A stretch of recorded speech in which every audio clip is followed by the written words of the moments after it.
किसी राज्य के एक छोटे से गांव में मिट्टी का एक घर था। घर क्या था, बस चार कच्ची दीवारें, ऊपर से खपरेल की छत और सामने एक टूटा फूटा दरवाजा। उसी छोटे से घर में रहता था एक 17 साल का लड़का, मनोहर। मनोहर का परिवार गांव में बहुत गरीब माना जाता था। पिता मजदूर थे, रोज कुएं से पानी ढोना, किसी खेत में हल चलाना, या गांव के चौधरी के यहाँ ईंट गारा ढोना। जो काम मिल जाए वही कर लेते थे। माँ भी जब कोई खेत मालिक या जमींदारनी बुला लेती तो दूसरों के खेतों में घास फूस साफ करने या फसल काटने चली जाती। लेकिन रोज रोज काम कहाँ मिलता, और जब काम ही न मिले तो पेट कैसे भरे। मनोहर ने 5वीं कक्षा तक गांव के सरकारी स्कूल में पढ़ाई की थी। पढ़ाई में उसका मन तो लगता था, लेकिन घर की हालत इतनी खराब थी कि उसे स्कूल छोड़ना पड़ा। उसकी कापियां अक्सर फटी हुई होती, पेंसिल का टुकड़ा इतना छोटा होता कि पकड़ते भी मुश्किल होती।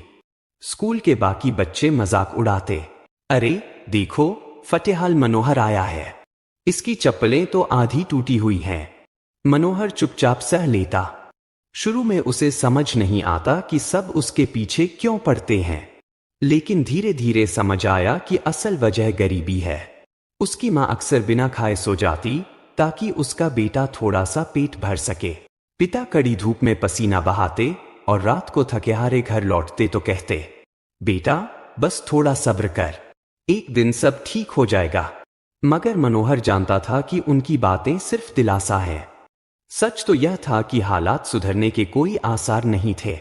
गांव में एक लाला सेठ था जो जरूरतमंदों को पैसा उधार देता, लेकिन उस पर इतना ब्याज चढ़ाता कि लोग जिंदगी भर उस चक्रव्यूह से निकल ही नहीं पाते। मनोहर के पिता ने भी कुछ रुपए उधार लिए थे ताकि घर में अनाज आ सके। जब भी लाला सेठ आता, घर के बाहर खड़ा होकर ऊंची आवाज में कहता, अरे ओ मजदूर, कब लौट आएगा मेरा पैसा, ब्याज बढ़ता जा रहा है। मनोहर अक्सर कोने से यह सब देखता। पिता हाथ जोड़ते, मां गिड़गिड़ाती, सेठ जी बस कुछ दिन और मोहलत दे दो, अभी मजदूरी नहीं मिल रही। लाला ताने कसता, अरे तुम जैसे निकम्मों की वजह से ही गांव में लोग बर्बाद होते हैं, खाकर भी नहीं चुका सकते। मनोहर का खून खौल उठता, लेकिन उम्र छोटी थी, वह कर भी क्या सकता था। बस चुपचाप सब कुछ देखता और मन ही मन सोचता, क्या गरीब होना सच में इतना बड़ा गुनाह है। कभी कभी तो हालत इतनी खराब हो जाती कि घर में सिर्फ सूखी रोटियां होती, साथ में प्याज या नमक। कई बार तो रोटियां भी नहीं। तब मां बहाना बना देती, मुझे भूख नहीं है, तुम खा लो। लेकिन मनोहर समझ जाता कि मां झूठ बोल रही है। वह रोटी मां की ओर बढ़ा देता, नहीं मां, आप खाओ, मैं तो कल खेत में काम करते करते गुड़ खा आया हूं। असल में उसके पेट में चूहे दौड़ रहे होते, लेकिन मां को भूखा देखना उससे भी बड़ा दर्द था। समय बीतता गया। बचपन की मासूमियत अब समझदारी में बदल चुकी थी। 17 साल का मनोहर अब जान चुका था कि गरीबी कोई ईश्वर का दिया हुआ श्राप नहीं, बल्कि मेहनत और मौके की कमी है। वह गांव में छोटे मोटे काम करने लगा। कोई खेत में घास साफ करवाता तो वह चला जाता, कोई लकड़ी लाने भेजता तो वह भी कर देता। वह काम कभी मना नहीं करता, चाहे कितना ही छोटा क्यों न हो, लेकिन भीतर ही भीतर उसका दिल तड़पता जब वह देखता कि गांव के बाकी लड़के अच्छे कपड़े पहनते, पेट भर खाना खाते और स्कूल जाते, तो मनोहर की आंखें भर आती। उसके मन में एक सपना पनपने लगा, एक दिन मैं भी अपने माँ बाप को इस गरीबी से निकालूंगा, हमारा भी पक्का घर होगा, हमारे भी अच्छे कपड़े होंगे। मगर यह सपना पूरा कैसे होगा उसे पता नहीं था।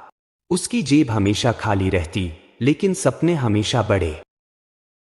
मेरी एक भी रील वायरल नहीं हो रही थी। ये देखिए, 1300 व्यूज, 1500 व्यूज, 1200 व्यूज। फिर मैंने हमेशा बड़े। एक सुबह की बात है, लाला सेठ फिर से घर आया। उसने गुस्से में दरवाजे पर लात मारी और बोला, पैसे कब दोगे, अब और मोहलत नहीं मिलेगी। पिता ने हाथ जोड़कर कहा, सेठ जी काम नहीं चल रहा, थोड़ा और समय दे दीजिए। लाला ने गालियां देनी शुरू कर दी। यह सब मनोहर पीछे से देख रहा था। उस दिन उसे अजीब सा गुस्सा आया और साथ ही खुद पर तरस भी। उसे लगा कि वाकई गरीब होना इस दुनिया में सबसे बड़ा अपराध है।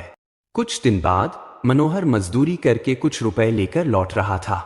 उसने सोचा घर के लिए थोड़ा सामान खरीद ले। गांव की दुकान से सामान लिया और चल पड़ा। जैसे ही चौराहे से गुजरा, पीछे से एक बुजुर्ग आदमी ने आवाज लगाई, ए बेटा रुको। मनोहर रुका और देखा सफेद दाढ़ी वाले एक बुजुर्ग खड़े थे। उन्होंने 5 रुपए का नोट उसकी ओर बढ़ाते हुए कहा, ये तुम्हारी जेब से गिरा था। मनोहर ने जेब टटोली। सचमुच उसमें 5 रुपए नहीं थे। उसने चौंक कर कहा, चाचा मेरे पास तो कुल 5 ही रुपए थे, आप इन्हें रख भी सकते थे। बुजुर्ग मुस्कुराए, बेटा मैं रख लेता तो क्या होता, लेकिन इन रुपयों से शायद तुम्हारा परिवार एक दिन का खाना खा सकेगा। तुम्हारी जरूरत मुझसे ज्यादा है। मनोहर की आंखें भर आईं। उसने कहा, चाचा आप सही कह रहे हैं, इन रुपयों से मेरा परिवार आज पेट भर खा सकेगा। आपका बहुत धन्यवाद। चाचा ने उसके कंधे पर हाथ रखकर कहा, इतनी छोटी उम्र में भी तुम घर की चिंता करते हो, समझदार मालूम होते हो। मनोहर ने गहरी सांस लेकर कहा, चाचा क्या करूं, बचपन से ही गरीबी झेलता आया हूं। बुजुर्ग ने उसे पास के पीपल के पेड़ के नीचे बैठने का इशारा किया, लेकिन मनोहर बोला, चाचा अभी तो घर सामान देना है, नहीं तो खाना नहीं बनेगा। कल सुबह यही मिलूंगा। चाचा ने सिर हिलाया, ठीक है बेटा, कल मैं तुम्हारा इंतजार करूंगा। मुझे तुमसे कुछ बातें करनी है। अगली सुबह मनोहर नहा धोकर चाचा से मिलने पहुंचा। चाचा पहले से ही पेड़ के नीचे बैठे थे। बैठते ही चाचा ने पूछा, बेटा तुम्हारा गरीबी के बारे में क्या विचार है। मनोहर की आंखों में आंसू आ गए। उसने भावुक होकर कहा, चाचा गरीबी में इंसान रोज रोज मरता है, कभी भूख से, कभी लोगों की बातें सुनकर, कभी काम न मिलने से। काश कोई गरीब पैदा ही न होता। चाचा ने गहरी नजर से उसकी ओर देखा और बोले, बेटा गरीब पैदा होना गुनाह नहीं है, लेकिन गरीबी में मर जाना इंसान का सबसे बड़ा गुनाह है। अगर भगवान ने हमें गरीब घर में भेजा है तो इसका मतलब यह नहीं कि हम पूरी जिंदगी दुखी रहें। मेहनत करके, लगन से काम करके इंसान अपनी हालत बदल सकता है। और जब एक गरीब परिवार का बेटा तरक्की करता है तो बाकी गरीबों को भी प्रेरणा मिलती है। मनोहर ने ध्यान से सुना और बोला, चाचा आप सही कह रहे हैं। मेरा भी सपना है कि मैं अपने माँ बाप को इस दलदल से निकालूं, लेकिन कैसे? मेरी जेब हमेशा खाली रहती है। चाचा मुस्कुराए, बेटा अगर तुमने सपना देखा है और उसे पूरा करने की ठान ली है तो भगवान खुद तुम्हें रास्ता दिखाएगा। बस मेहनत करते रहो और हार मत मानो। दुनिया को दिखाओ कि चाहे 100 मुसीबतें आए, लेकिन तुम अपने सपने से पीछे नहीं हटोगे। मनोहर ने सिर हिलाकर कहा, चाचा अब मैं और भी मेहनत करूंगा, लेकिन गांव में काम कहाँ है? चाचा ने जवाब दिया, बेटा यहाँ काम सीमित है, अगर सच में आगे बढ़ना है तो शहर जाना पड़ेगा। मनोहर चौंका, मैंने कभी शहर नहीं देखा चाचा, और माँ बाप का ध्यान कौन रखेगा? चाचा हंस पड़े, बेटा माँ बाप को अपने बच्चों की कमाई सबसे प्यारी लगती है। तुम काम करोगे, पैसे भेजोगे, बीच बीच में मिलने आओगे, यही उन्हें सबसे बड़ी खुशी देगा। मनोहर चुप हो गया। उसके मन में शहर जाने का विचार अंकुरित हो चुका था। रात ढल चुकी थी। गांव के ऊपर आकाश में तारे चमक रहे थे, लेकिन मनोहर की आंखों में नींद नहीं थी। चारपाई पर लेटा वह आसमान की ओर देख रहा था। चाचा की बातें उसके कानों में गूंज रही थीं। गरीबी में पैदा होना गुनाह नहीं, गरीबी में मरना गुनाह है। उसके भीतर आग जल उठी थी। उसने ठान लिया था कि अब वह सिर्फ दिन गुजारने के लिए काम नहीं करेगा, बल्कि अपने जीवन को बदलने के लिए लड़ेगा। अगली सुबह मनोहर ने माँ को बताया, माँ यहाँ गांव में काम बहुत कम है, जितना भी कमाता हूं उससे घर की हालत नहीं सुधर रही। मैं शहर जाना चाहता हूं। बेटा शहर बहुत बड़ा होता है, वहां कोई जान पहचान भी नहीं, तू अकेले कैसे रहेगा? मनोहर ने दृढ़ स्वर में कहा, माँ यही तो इम्तिहान है, अगर मैं डर कर यही रह गया तो कभी कुछ नहीं बदल पाएगा। आप आशीर्वाद दीजिए। माँ की आंखें भर आईं। उसने मनोहर के सिर पर हाथ फेरते हुए कहा, जाओ बेटा, मेरी दुआएं हमेशा तेरे साथ हैं। तू ही हमारी आखिरी उम्मीद है। पिता भी चुपचाप पास बैठे सुन रहे थे। वे जानते थे कि बेटा सच कह रहा है। उन्होंने गहरी सांस लेकर कहा, जा बेटा, मेहनत से डर मत, बस ईमानदारी से काम करना, भगवान तेरा साथ देगा। कुछ दिनों तक मनोहर ने गांव में छोटी मोटी मजदूरी की ताकि थोड़ा पैसा इकट्ठा कर सके। जब उसके पास किराया और 2-3 दिन खाने लायक पैसे हो गए तो उसने एक झोला उठाया जिसमें 2 जोड़ी पुराने कपड़े रखे और निकल पड़ा गांव से बाहर बने छोटे से बस स्टॉप की ओर। बस स्टॉप पर पत्थर की एक टूटी बेंच थी। चारों ओर धूल उड़ रही थी। मनोहर बैठा इंतजार करता रहा। उसका दिल जोर जोर से धड़क रहा था। आखिरकार एक पुरानी सी बस आई। उसमें गांव के कुछ लोग बैठे थे जो शहर जा रहे थे। मनोहर बस में चढ़ गया। बस धीरे धीरे गांव से निकलकर पक्की सड़क पर आई। खिड़की से बाहर देखते हुए उसने अपने मिट्टी के घर, खेत और पेड़ पौधों को आखिरी बार देखा। उसकी आंखें भीग गईं, लेकिन दिल में उम्मीद की किरण भी जग रही थी। शाम होने को थी जब बस शहर पहुंची। यह बहुत बड़ा शहर तो नहीं था, लेकिन गांव के मुकाबले काफी रौनक थी। बस स्टैंड पर उतरते ही मनोहर ने चारों तरफ नजर दौड़ाई। कहीं चाय की दुकानें थीं, कहीं पान की गुमटी, कहीं केले वाला सिर पर टोकरा लिए घूम रहा था, तो कहीं कोई कपड़े बेच रहा था। हर कोई किसी न किसी काम में व्यस्त था। मनोहर ने मन ही मन सोचा, यहां हर इंसान कुछ न कुछ कर रहा है, मुझे भी कुछ करना होगा, लेकिन कहां से शुरू करे? जेब में तो बस 2 दिन का खर्चा था। वह इधर उधर घूमने लगा। भूख लगी थी। उसने एक छोटी सी ढाबे जैसी जगह से अपने हिसाब का सस्ता खाना लिया। बाकी पैसे बचाकर रखा। रात हो चली थी। रहने की कोई जगह नहीं थी। मनोहर वापस बस स्टैंड पर आया। वहां कुछ मुसाफिर बेंच पर बैठे थे। उसने सोचा, आज की रात यही काट लेता हूं। उसने अपना झोला सिर के नीचे रखा और एक कोने में लेट गया। नींद कहाँ आनी थी? भविष्य की चिंता और अकेलेपन का डर उसे घेरे हुए था। फिर भी थकान के कारण कब नींद आई, पता ही न चला। सुबह उठकर उसने हैंड पंप से मुंह धोया, चाय समोसा खाया और काम की तलाश में निकल पड़ा। वह बाजार में घूमता रहा, लेकिन किसी ने काम पर नहीं रखा। हर कोई कहता, लड़के, काम तो पहले से लोग कर रहे हैं, नया आदमी कहां से रखें? दोपहर तक मनोहर थक गया। वह एक छोटी सी चाय की टपरी पर बैठ गया।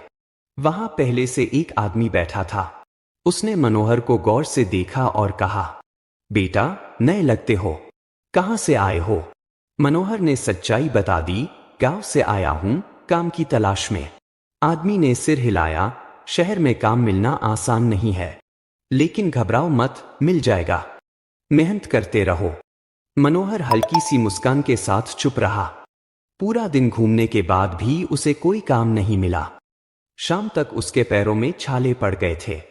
जेब में बचे पैसे बहुत सीमित थे। उस रात उसने बस स्टैंड पर फिर शरण ली, लेकिन इस बार पेट खाली था। न कुछ खाया न पिया। रात के करीब 2:30 बजे का समय था। अचानक बस स्टैंड के बाहर एक मिनी ट्रक आकर रुका। उसमें अखबार के बड़े बड़े बंडल थे। ड्राइवर नीचे उतरा और इधर उधर देखने लगा। उसकी नजर मनोहर पर पड़ी। ए लड़के, इधर आओ। मनोहर झिझकते हुए पास गया। ड्राइवर बोला, अरे जरा मदद कर दो, अखबार के ये बंडल नीचे उतारने हैं, कुछ रुपए दूंगा। मनोहर का चेहरा खिल उठा। उसने तुरंत हामी भर दी। आधे घंटे में उसने सारे बंडल नीचे उतार दिए। ड्राइवर खुश होकर बोला, वाह बेटा, खूब मेहनत की, ये लो पैसे। मनोहर के हाथ में पहली बार शहर में कमाए रुपए आए। उसकी आंखों में चमक आ गई। ड्राइवर ने पूछा, कहाँ रहते हो? मनोहर ने सच सच बताया कि वह गांव से आया है और बस स्टैंड पर ही सोता है। ड्राइवर ने थोड़ी देर सोचा और कहा, देखो बेटा, ये अखबार वाले रोज आते हैं, तुम चाहो तो उनसे कुछ अखबार खरीद लो और यही मुसाफिरों को बेच दो। थोड़ा मुनाफा कमा लोगे, कम से कम खाने का खर्चा निकल जाएगा। मनोहर ने सिर हिलाया, पर अंकल, मुझे तो कुछ पता ही नहीं। ड्राइवर मुस्कुराया, पता धीरे धीरे चल जाएगा। कोई भी काम पहली बार ही करना पड़ता है। अगली सुबह ड्राइवर ने खुद मनोहर के लिए कुछ अखबार खरीदे। मनोहर ने उन्हें हाथ में लिया और बसों में चढ़कर मुसाफिरों को बेचने लगा। अखबार ले लो, सुबह की ताज़ा खबरें। कुछ ही देर में सारे अखबार बिक गए और उसे थोड़े रुपए का मुनाफा भी हुआ। वह खुशी से झूम उठा। उसे लगा जैसे उसकी जिंदगी की दिशा मिल गई हो। कुछ दिनों तक मनोहर यही काम करता रहा। सुबह अखबार बेचता और दिन में कोई न कोई छोटा मोटा काम मिल ही जाता। एक दिन एक अच्छे कपड़े पहने आदमी ने अखबार खरीदा और बड़े नोट से पैसे दिए। मनोहर के पास खुले नहीं थे। उसने हाथ जोड़कर कहा, साहब जरा ठहरिए, मैं अभी खुले पैसे लेकर आता हूं। वह भागकर दुकान पर गया, पैसे तुड़वाए और लौटकर सही रकम उस आदमी को लौटा दी। आदमी हैरान रह गया। उसने कहा, बेटा, मैं तो सोच रहा था तुम पैसे रख लोगे, लेकिन तुम तो बहुत ईमानदार हो। मनोहर मुस्कुराया, साहब मैं यहां मेहनत करने आया हूं, किसी के एहसान या धोखेबाजी से नहीं। आदमी ने उसके सिर पर हाथ रखकर कहा, सच्चाई और मेहनत वाला इंसान जरूर आगे बढ़ेगा। याद रखना, यही तुम्हारी सबसे बड़ी ताकत है। मनोहर का सीना गर्व से चौड़ा हो गया। रात के सन्नाटे में बस अड्डे के एक कोने में बैठा मनोहर सोच रहा था। हवा में हल्की ठंडक थी, लेकिन उसके सीने में आग जल रही थी। अखबार बेचकर मैं पेट भर सकता हूं, पर जिंदगी नहीं बदल सकता। मुझे ऐसा काम करना होगा जिसमें मेहनत भी हो और इज्जत भी। वह बार बार खुद से यही सवाल कर रहा था। आखिर वो काम क्या होगा? अगले दिन सुबह मनोहर ने रोज की तरह अखबार बेचने शुरू किए। वह एक बस के दरवाजे पर अखबार पकड़ा रहा था कि अचानक उसकी नजर सामने सड़क किनारे पड़ी। एक आदमी एक पुरानी इस्त्री लेकर कपड़े प्रेस कर रहा था। उसकी छोटी सी दुकान थी। लकड़ी की टेबल, ऊपर एक छाया डालने वाला टीन और कोयले से चलने वाली भारी भरकम इस्त्री। लोग अपने कपड़े लाकर उसे देते और प्रेस करवा कर ले जाते। मनोहर थोड़ी देर तक उसे देखता रहा। उसके मन में ख्याल आया, यह काम बुरा नहीं है। लोगों को हमेशा कपड़े प्रेस कराने होते हैं। अखबार की तरह इसमें रोजी रोटी का भरोसा है, और अगर मेहनत करूं तो अपना छोटा सा ठेला या दुकान भी बना सकता हूं। उस रात बस स्टैंड पर बैठकर वह बहुत देर तक सोचता रहा। अखबार बेचना आसान था, पर अस्थायी। Hello, Moto.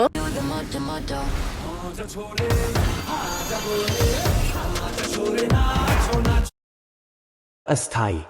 स्त्री का काम उसे ज्यादा स्थायी और बेहतर लगा। लेकिन दिक्कत यही थी, उसके पास न तो स्त्री थी, न टेबल, न जगह।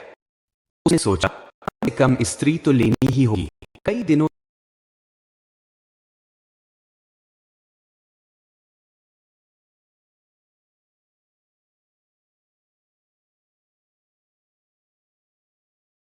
तक उसने अखबार बेच बेच कर कुछ पैसे जमा किए।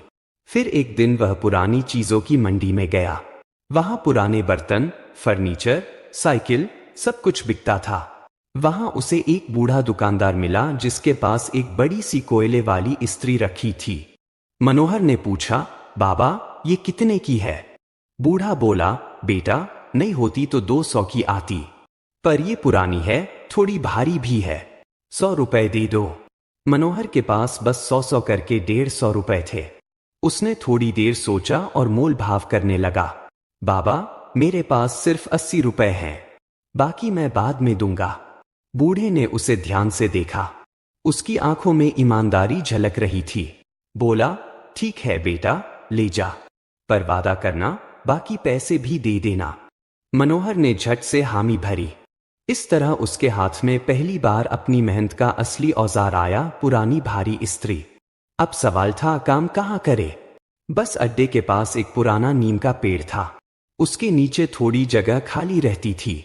मनोहर ने वहां अपने लिए लकड़ी का एक छोटा सा पटरा लगा लिया। पास ही कोयला बेचने वाली एक दुकान थी। उसने वहीं से थोड़ा थोड़ा कोयला लेना शुरू किया। उसने एक फटा पुराना कपड़ा टेबल पर बिछाया और उसी को अपनी दुकान बना लिया। ऊपर एक तख्ती रखी जिस पर कोयले की इस्त्री चमक रही थी। शुरू शुरू में लोग हिचकिचाते थे, कौन है ये नया लड़का, कपड़े खराब कर देगा तो? लेकिन मनोहर हर एक कपड़े को बहुत ध्यान से प्रेस करता, न ज्यादा गर्म करता, न जलाता। धीरे धीरे लोग उसे भरोसा करने लगे। पहला दिन उसने बस 3 शर्ट प्रेस की, कमाई हुई 4 रुपए। लेकिन उसकी खुशी का ठिकाना नहीं था। अब मैं अखबार वाला नहीं, अपना काम करने वाला हूं। लेकिन हर दिन आसान नहीं था। कभी कोयला गीला हो जाता, कभी बरसात होने लगती और दुकान भीग जाती। कभी कभी ग्राहक कम आते और दिन भर में मुश्किल से 2-4 रुपए ही बनते। एक बार तो ऐसा हुआ कि एक आदमी ने अपनी सफेद शर्ट दी। इस्त्री जरा ज्यादा गर्म हो गई और शर्ट के कोने पर हल्का सा निशान पड़ गया। वह आदमी गुस्से से चिल्लाने लगा, अरे, नया काम शुरू किया है क्या? मेरी शर्ट खराब कर दी। मनोहर हाथ जोड़कर बोला, माफ करना भैया, गलती हो गई। आप चाहें तो पैसे मत दीजिए। वह आदमी थोड़ा शांत हुआ और चला गया। मनोहर देर तक उदास बैठा रहा, लेकिन फिर खुद से बोला, गलती से डरना नहीं, उससे सीखना है। अगली बार ज्यादा ध्यान दूंगा। उस दिन के बाद उसने कभी भी स्त्री को बिना देखे गर्म नहीं होने दिया। कुछ महीनों तक इसी तरह मनोहर मेहनत करता रहा। सुबह सुबह लोग कपड़े लाते और शाम तक ले जाते। धीरे धीरे उसकी दुकान पर ग्राहकों की भीड़ बढ़ने लगी। लोग कहते, इस लड़के का हाथ साफ है, कपड़े अच्छे से प्रेस करता है, और सबसे बड़ी बात, पैसे सही लेता है, कभी ज्यादा नहीं। मनोहर को यह सुनकर बहुत संतोष होता। एक दिन पास के मोहल्ले के एक बुजुर्ग सज्जन आए। उन्होंने अपनी धोती और कुर्ता प्रेस के लिए दिया। जब शाम को लेने आए तो देखा कि कपड़े बिल्कुल सही और साफ सुथरे प्रेस किए गए थे। वह मुस्कुराकर बोले, बेटा, तू मेहनती भी है और ईमानदार भी। ये नीम का पेड़ तो हमेशा छाया नहीं देगा। क्यों न मैं तुझे अपने घर के बाहर जगह दे दूं? वहां बैठकर काम कर लेना। मनोहर की आंखों में चमक आ गई। उसने झुककर उनके पैर छुए और बोला, बाबूजी, आपका बहुत बड़ा एहसान होगा। उस दिन पहली बार मनोहर को लगा कि उसकी मेहनत रंग ला रही है। अब मनोहर हर रात सोने से पहले सोचता, यह तो बस शुरुआत है, अभी बहुत आगे जाना है। एक दिन मेरी अपनी बड़ी दुकान होगी, बोर्ड पर लिखा होगा, मनोहर ड्राई क्लीन एंड प्रेस। लोग दूर दूर से आएंगे। वह अब सिर्फ पेट भरने नहीं, बल्कि नाम बनाने के सपने देखने लगा था। उसके भीतर की आग अब पहले से और तेज जल रही थी। शहर की सुबह हमेशा रौनक से भरी रहती थी। लोग जल्दी जल्दी दफ्तर के लिए निकलते, बच्चे स्कूल जाते और बाजार में दुकानों की चहल पहल शुरू हो जाती। अब मनोहर का दिन भी नियमित हो चुका था। सुबह सबसे पहले वह कोयला लाता, फिर अपनी इस्त्री तैयार करता और बाबूजी के घर के बाहर लगी छोटी सी जगह पर अपना काम शुरू कर देता। नई जगह पर बैठने से उसका काम और भी बढ़ने लगा। गली मोहल्ले के लोग अब उसे पहचानने लगे थे। कोई कहता, चलो भाई, कपड़े मनोहर के पास दे आते हैं, साफ सुथरे कर देता है। लोगों का भरोसा धीरे धीरे उसकी सबसे बड़ी पूंजी बन रहा था। अब उसकी रोज की कमाई पहले से दोगुनी हो गई थी। जहां पहले मुश्किल से खाने भर का पैसा निकलता था, वहीं अब वह थोड़ा थोड़ा बचाने भी लगा। वह हर शाम अपनी कमाई गिनता और उसमें से कुछ पैसे अलग निकालकर पुराने लोहे के डिब्बे में रख देता। खुद से कहता, यही मेरी असली ताकत है, यही मेरी आने वाली दुकान की नींव बनेगी। काम धीरे धीरे इतना बढ़ गया कि अकेले करना मुश्किल होने लगा। ग्राहक कभी शिकायत कर देते, भाई, कल तक देने को कहा था, अभी तक प्रेस नहीं हुआ। मनोहर समझ गया कि अब उसे किसी की मदद की जरूरत है। एक दिन बस अड्डे के पास उसे एक छोटा लड़का मिला। नाम था रतन। गरीब परिवार से था, पर मेहनती। मनोहर ने उसे बुलाया और कहा, रतन, मेरे साथ काम करेगा, थोड़े पैसे मिलेंगे, साथ में खाना भी। रतन की आंखें चमक उठीं। उसने झट से हामी भर दी। अब मनोहर और रतन मिलकर काम करने लगे। अब उसकी दुकान पर भीड़ और बढ़ गई थी।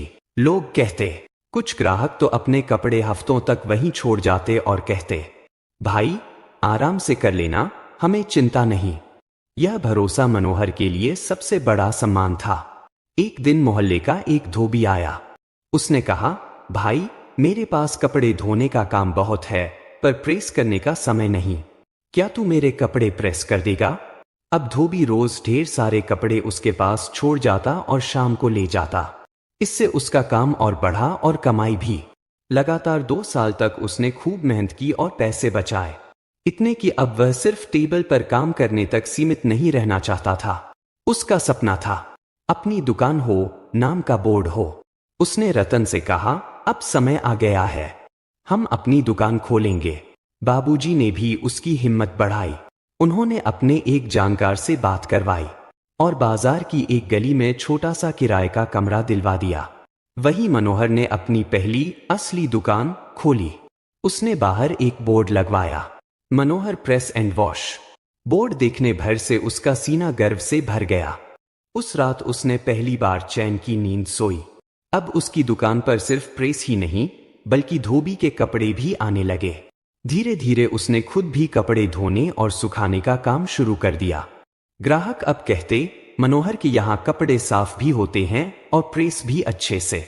रतन अब उसका दाया हाथ बन चुका था। दोनों सुबह से रात तक जुटे रहते, लेकिन रास्ता आसान नहीं था। एक बार अचानक दुकान के बाहर नगर पालिका वाले आ गए। उन्होंने कहा, ये जगह लाइसेंस के बिना दुकान नहीं चल सकती। मनोहर डर गया, पर उसने हिम्मत नहीं हारी। वह अगले ही दिन नगर पालिका गया, फॉर्म भरा और आधिकारिक लाइसेंस ले आया।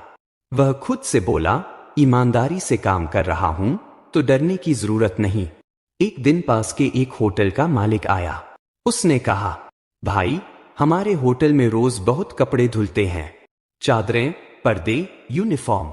क्या तू ये सब संभाल पाएगा? मनोहर का दिल धड़कने लगा।